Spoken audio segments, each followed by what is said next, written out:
Welcome, everyone. This is episode 27 of They Might Be Self-Aware. I am Hunter Powers, joined by Daniel Bishop. Hey, Daniel, how goes it? It's going well, Hunter. How are you doing? I'm doing pretty darn well. And that's because today we are discussing what is open source. And this will be followed very closely by the importance of spaces. OpenAI, the company, versus Open Space AI. Well, I do know that the White House is on board with open source AI, and we'll dive into that today. Okay. And regarding AI, open source, benefits and pitfalls of running your own large language models at home. Speaking of those large language models, is GPT-5 already alive and well and living on Twitter/X? Or are we just hungry for some strawberries? Now, one of their competitors, Meta, says that their stance on open space AI is good for you, for them, and for the world in that order, and we'll talk about why. And finally, are we going to open source our own podcast? This and much, much more shall be discussed because you are listening to They Might Be Self-Aware.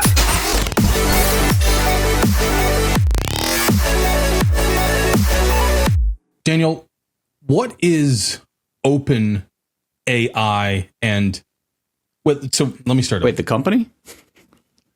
So there's OpenAI, one word, right? And then there's OpenAI, two words.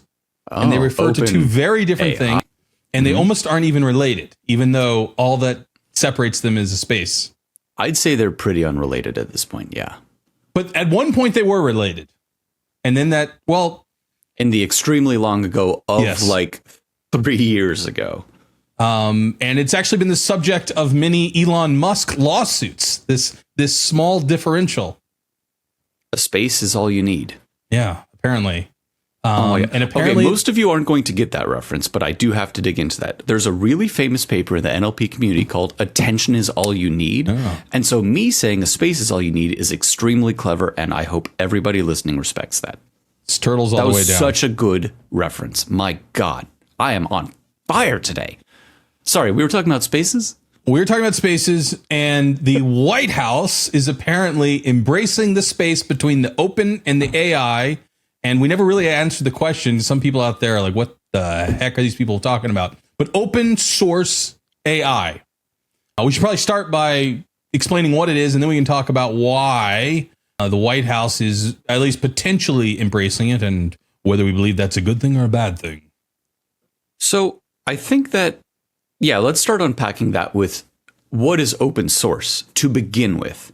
Open source, when it comes to software, let's not even worry about the AI side of things right now. Open source means I wrote some software. You're allowed to see the code of that software with the sort of implication of, and you could build the product based on it yourself.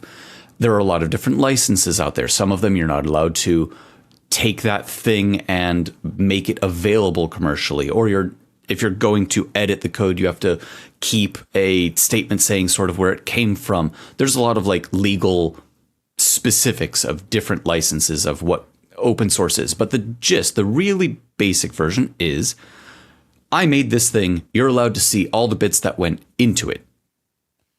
You can see how the sausage was made. That's right. You get the whole ingredients list, but then you also get to see the how it's made video where, there's the fun little factory music going in the background and you watch the entire thing go into the big grinder.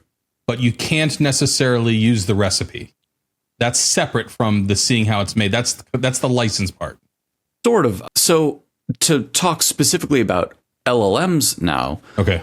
When it comes to open source, especially as it relates to these licenses, some of these models have said, we are extremely open source. Here's the training data. Here's the code. Here are steps that you could do to recreate our model, especially for like smaller papers that get published. That kind of open source is like, here's a research paper, here's the code, here's literally what you could do in order to recreate our results.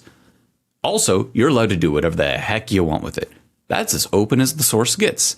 Then you can have a way closer to closed source. There's a lot of gray area, not in terms of like the legalese, just in terms of what you're allowed to even know. Here is a model from Mistral or from, the Stable Diffusion folks or whoever. You can't see the training data because it's a gazillion terabytes of whatever, and we're probably going to be sued for a portion of it that we weren't supposed to get. All your private But don't worry emails. about that. Yeah. This YouTube video will inevitably end up. There was training data, and try not to think too hard about that. But here's this model, and along the licenses side, some of these LLMs you can just take and do whatever. I could spin up a website where I earn money by hosting that, and people use it. That's as close to open source as you tend to see in the LLM space these days. In the other side of things, here's an LLM.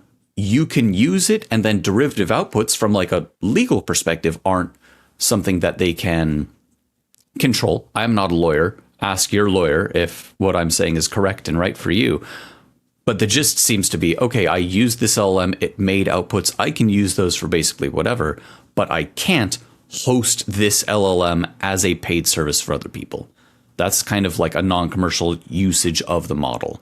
Outputs are not copyrightable. That's anything, but the model itself, you can say, you're not allowed to make money off of just like hosting this yourself. So that's kind of the open versus not quite as open source model. Open source model here meaning you're allowed to download it and run it yourself, as opposed to Openai, who have a thing you can only hit via API. You're not allowed to download it yourself. I also feel it's that just a thing you can primary use case of open source software versus open source LLM. Open source software, the primary use case is that you can go in and tweak it with a value prop. You can incorporate this code in your larger project, and maybe there's some corollary there. But in open source LLM, it's that you can run it on your own servers or your own, potentially even your own computer locally, rather than paying someone else to have access to it and not being able to have the direct access to the program. That's right. There are a lot of reasons why you would want to have a local large language model, a LLM, as it were. Yeah. Maybe you want to talk to your trash can. Maybe you want to talk to your trash can. Maybe you want to write some naughty fan fiction and you don't really want that getting out there on the internet. Maybe you want to use it to help with, your own private therapy sort of sessions or something. Whatever it is. Or maybe you're dealing with information that can't go out for security from reasons. A business case. Yeah. Yes. So let's say that I work with classified information. I don't, but let's say that I do. Or at least if I do, I can't tell you. If I was working with classified information, sending something out to OpenAI would generally be a humongous no-no from a security perspective. Right. So if I absolutely must have an LLM that I'm going to use for my work, I need to have something that's on premises. Now, for enough money, I'm sure the OpenAI folks would say, we can get you a big on-prem solution. That's going to cost $1 gazillion. Or I can chuck 48 gigs of RAM, of VRAM, and then 64 gigs of regular RAM or something like that into a box. I spent a few $1,000. I've got a thing running in a closet somewhere that no one's allowed to touch, that I can use. It's air gapped. It's not connected to the internet at all. And I've got an LLM that I can do whatever I want with. And I could fine tune it, or I could add little layers on top of it, the different little hats of training it to do slightly different things. All of that becomes available without having to send any money to anybody else, without having to send anything out over the internet. That kind of open source gives a lot of possibility that other people can't or won't or wouldn't do otherwise. Yes. And it also then allows the community to continue to improve that project, even though a lot of these open source LLMs, they don't release the training data. So you can't build a new version of the model. But I do think about companies like Grok. And I think we mentioned them a few episodes ago with the Q, who have really created a phenomenal interface around some of these open source LLMs with their proprietary hardware solution for serving them up, where you're getting these extremely near real-time responses back from the LLMs, where if it was all closed source, that level of innovation And that level of access and tweaking would not be possible. That's right. By having tools made available to a community, a very active community, a community that has a lot of interest in being able to tweak these things, their specific use cases, just by virtue of making these things available, we've seen an abundance of tooling, of new techniques popping up out of nowhere.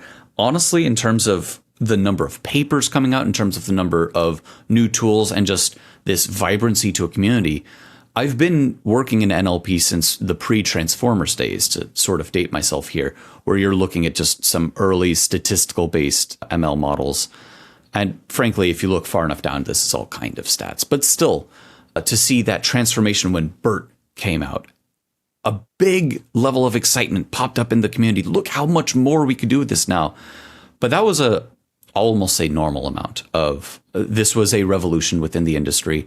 Very exciting. You can do a lot more with it. LLMs, everybody's excited about it. It's making headlines in the kinds of places where natural language processing would have never, ever, ever come up. The kinds of people who are interested in this, who are making things for it, who are pushing the boundaries, would have never been interested in this sort of stuff before, because the sorts of use cases have expanded quite a bit. And it wouldn't be as expanded if this was only closed source. So benefits of open AI with the space in there are the broader accessibility, which is what we talked about, the promotion of innovation around it, where other companies can come in and continue to improve upon it, do new things. Potentially it accelerates the development of additional models because more people are getting access. That all sort of feeds in there. The democratization, which I guess also feeds into accessibility. More people can have access to it because it can run more places, and there's more potential hardware solutions that can happen. Potentially, especially when the training data is exposed, more transparency. We can understand what's actually going on there. There can be economic benefits. You can run it locally. That's something you're never going to do with a closed model. And finally, potentially some customization around it. So great. That sounds awesome. Why does anyone do a closed model? Well, if it's closed, you get all the money from the people using it. So I'm sold. Done. Just as you were describing, to Openai with the space. I want the money. The folks over at Open No Space AI have a solution very much like what we were just talking about. And I can't help but think of this in stark contrast, which is to say, if you remember in the extremely long ago of like a year ago, OpenAI came out with something that they were just calling GPTs. This is the OpenAI No Space. Open No Space AI came out with something that they were just calling GPTs, which was, here is ChatGPT. You can add on your own set of instructions to make it work a certain way. This was in the very, very early days of we're seeing a lot of startups popping up that were basically just a wrapper around OpenAI with some extra system prompts to get it to talk to you in a certain way. OpenAI made that much more accessible. They have a whole store of these things. I've not seen that in the news once since. I'm sure some people are using this. I suspect it's not a lot of people because there's so many other solutions that you can control and tweak yourself and not have to be sending a bunch of money to OpenAI to do.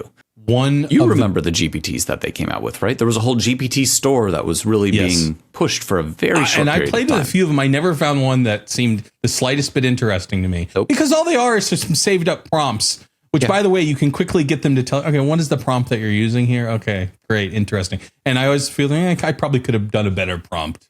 I'm not really impressed by your prompt. Yeah, there's nothing there. Yeah, I don't think...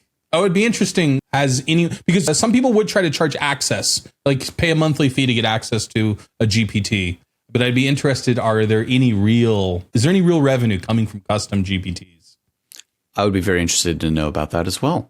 But your question about what is the value of a closed source model. So Mistral, French company, I've talked about them a few times, really like the stuff that they come out with. And I really appreciate we just dropped a new model. Like there's very little fanfare, just oops, here's a new one, have fun with it.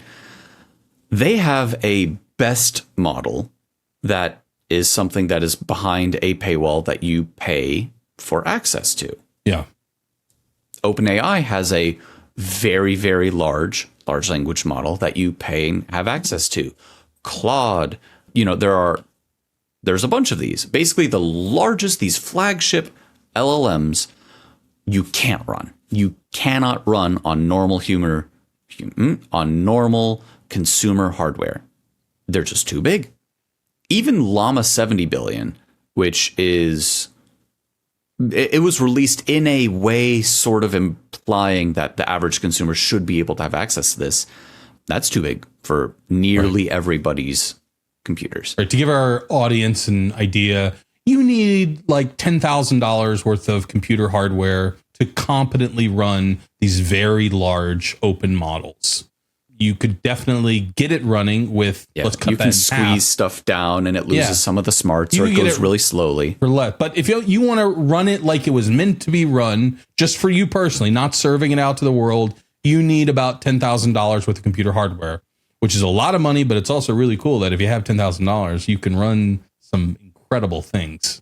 That's right. Or you can spend, frankly, much less money to just send over you spend API. A fraction of a penny. Right. Yeah, it's 6 cents for 1 million words. And so unless you're using these things constantly with humongous prompts going back and forth, the economics of, I'm a big company and I have a gazillion servers sitting somewhere that are all running this thing, and I can send them out, trying to get 100% utilization from as many people as possible. That brings the cost so far down per word used, basically, where it's not worth it to the average person to put this rig together for themselves. Right. Unless that is important to you for security reasons or being able to control it yourself or Just so on. nerding out, man. And sometimes you need to nerd out. Sometimes you got to live. Sometimes you got to live. So all of this back to, there's a White House report that's embracing open source AI, which I found was really interesting. It's interesting because pretty recently there have been other articles saying the White House really representing the government, shall we say, in general. Someone in the government got really upset and posted an opinion piece. And now the White House says that anyway. There have been, I think Biden's got his 10K gig that he runs in his office, in his basement in Delaware or wherever. He has his role play models and he's like, all right, now try to be this world leader. And he practices speaking against them. I can see it. That's not TM. No one else is allowed to use that. That's me. So there were reports related to the US government basically saying if it's over X number of operations having been used to train this, it's an existential threat to the world. And I think Llama 3 was over that. Shortly after Llama 3 came out, now the White House has a report that comes out that says, well, if it's open source AI, it's good. And this is also right around the time that they're saying, we also want to see GPT-5 before that's made available to people. So I think...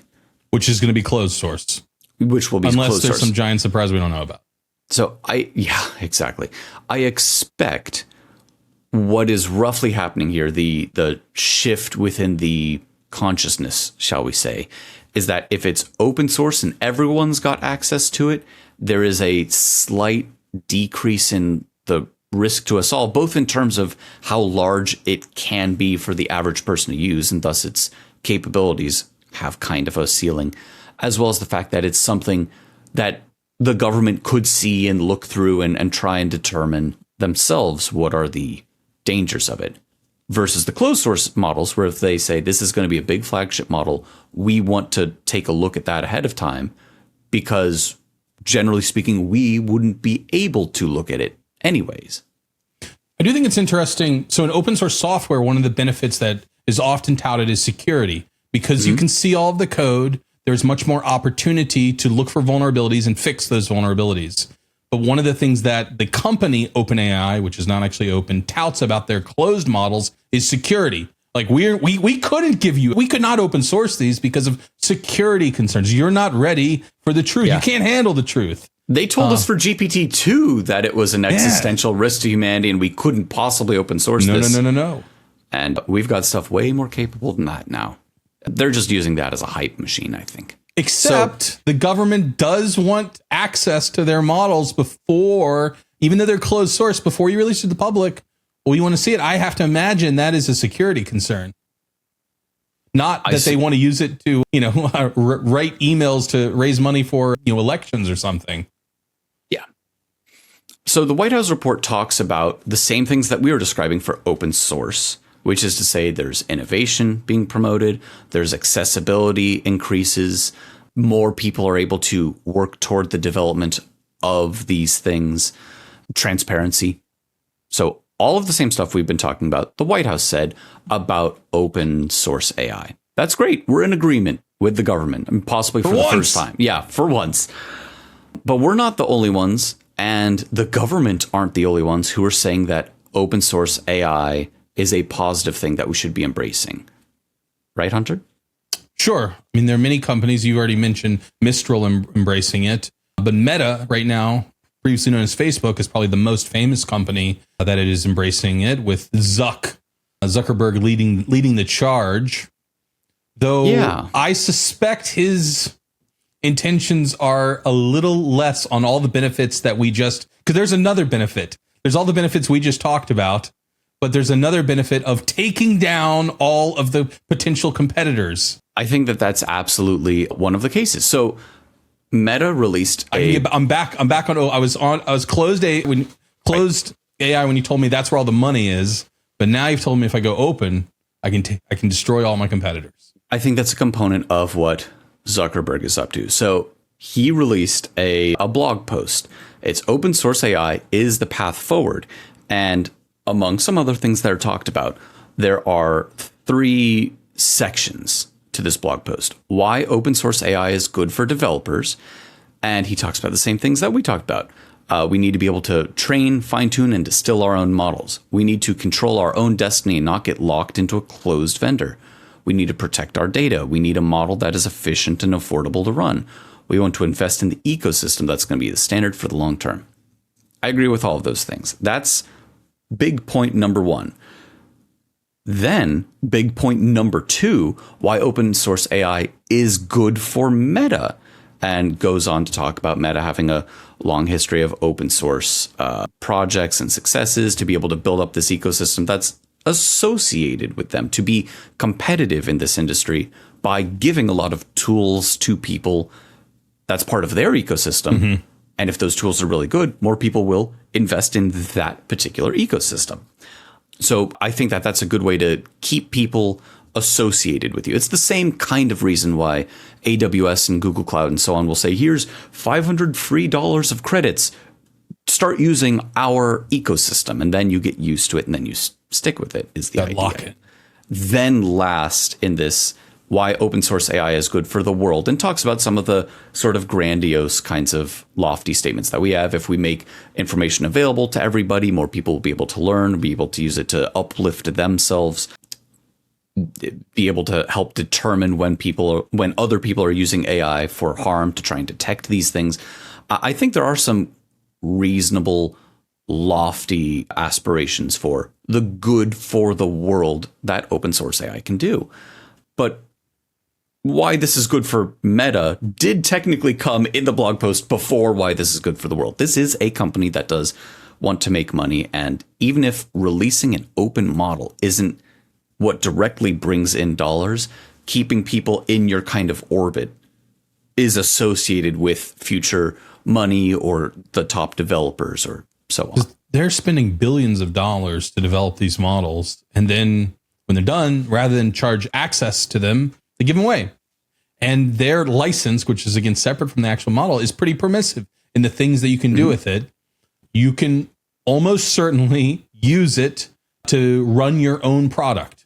And so you can be running the same models that Meta spent billions of dollars to create. And it appears to be that they are very much hot off the presses. It's not as if, okay, they spend $1 billion to train the model, then they run it for 5 years themselves, and then they release it out to the public. And now, okay, you guys can run it too, but they have this 5-year head start.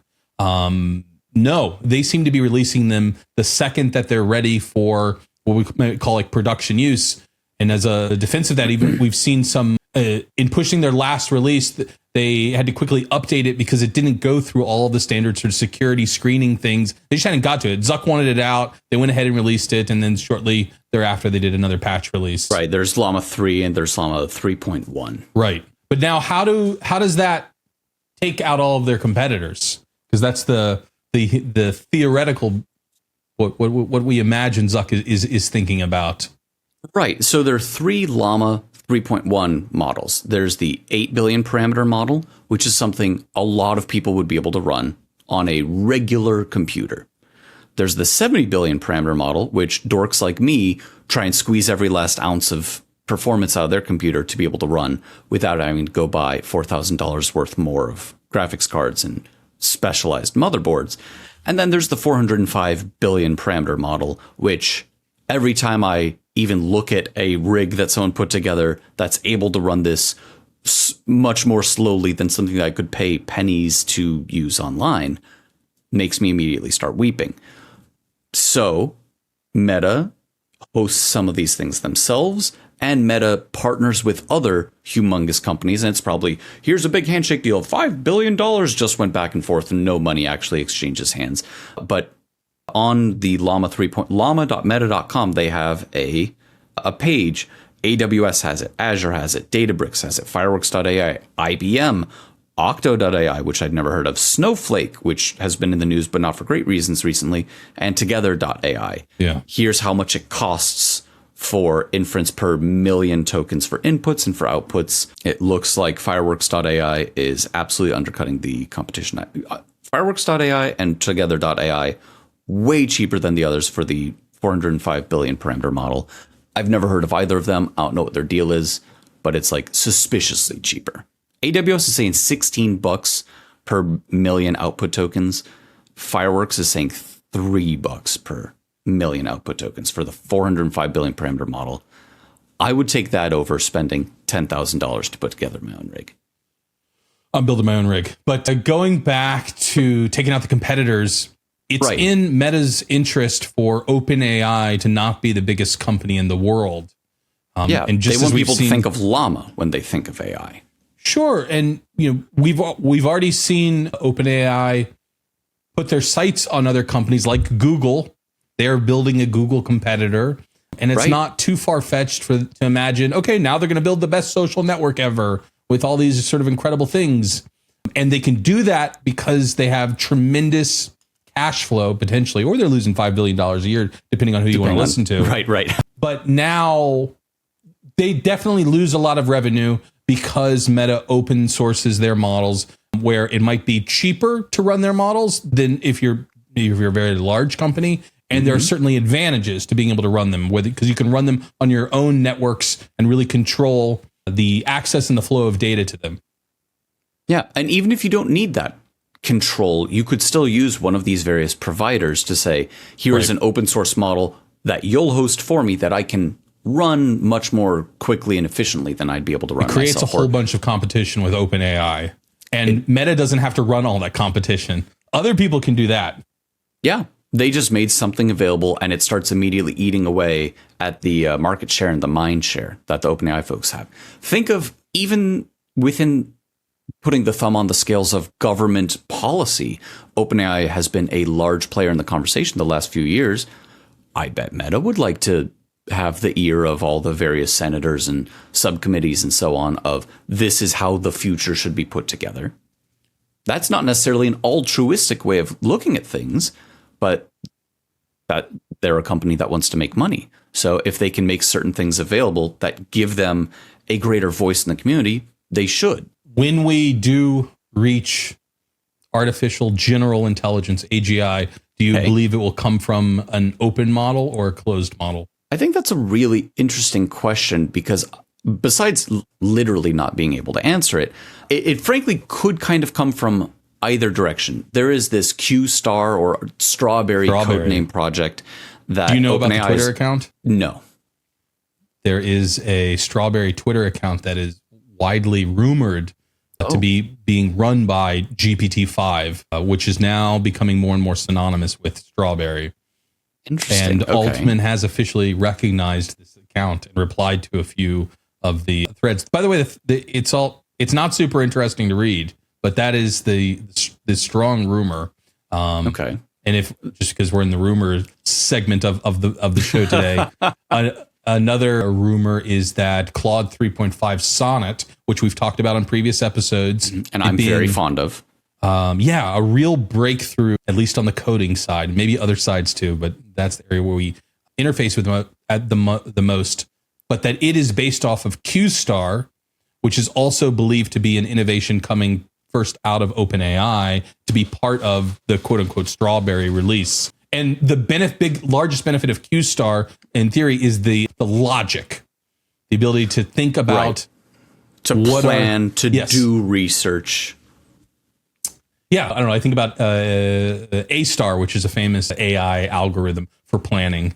Right, that's a pathfinding algorithm, right? Yeah, so the traveling salesman program, right? Or what road should I take? The Google Maps question, directions. You might apply A-Star, and so that's sort of thinking through a problem. And there's unlimited options. And how do I think through it? You can draw some degree of corollary to QStar applied in this LLM space.